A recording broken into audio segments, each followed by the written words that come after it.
গত 5 তারিখের পূর্বে ফেনীতে অবৈধ সরকারের একটি নির্বাচন সংগঠিত হয়েছিল।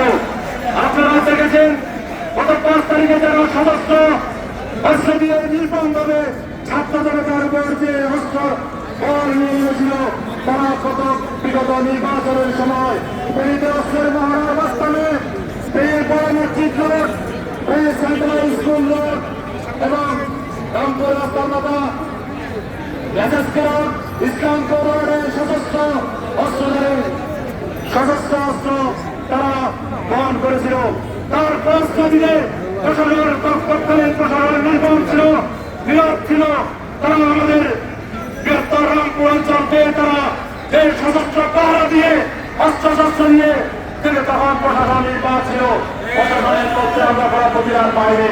তার প্রস্তুতিতে গত 5-4 তারিখে মহিপুরে যাওয়ার আগে তিনি সারা শহরে সশস্ত্র অস্ত্র নিয়ে তারা মহড়া প্রদর্শন করে। তখন প্রশাসনের নীরব ছিল। যখন মহিপুর হত্যাকাণ্ড সংঘটিত হয়েছিল, সেখানে 2 জন ম্যাজিস্ট্রেট ছিল, পাশে পুলিশ ছিল, বিজেপি ছিল, কিন্তু আমাদের সাধারণ আমজনতা সেখানে কোনো সহযোগিতা পায়নি।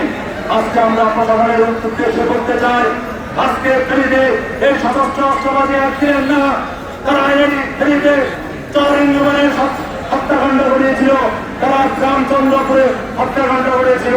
ফেনীতে প্রায় 120 জন যুবদল ছাত্র দলের নেতাকর্মীকে নির্মমভাবে হত্যা করেছিল। তার পরিস্থিতিতে গত 14 আগস্ট যে হত্যাকাণ্ড সংঘটিত করেছে, যারা আপনারা প্রিয় পুলিশের মাধ্যমে বিভিন্নভাবে ইলেকট্রনিক্স মিডিয়া দেখেছে।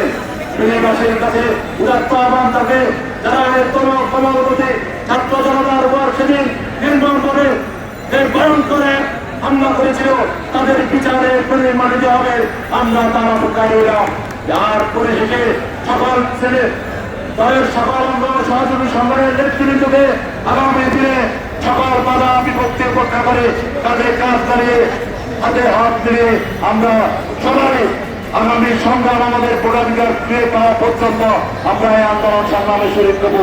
সবাইকে ধন্যবাদ জানিয়ে আমি আমার বক্তব্য শেষ করছি এবং সকল শহীদদের প্রতি শ্রদ্ধা জ্ঞাপন করছি। আসসালামু আলাইকুম।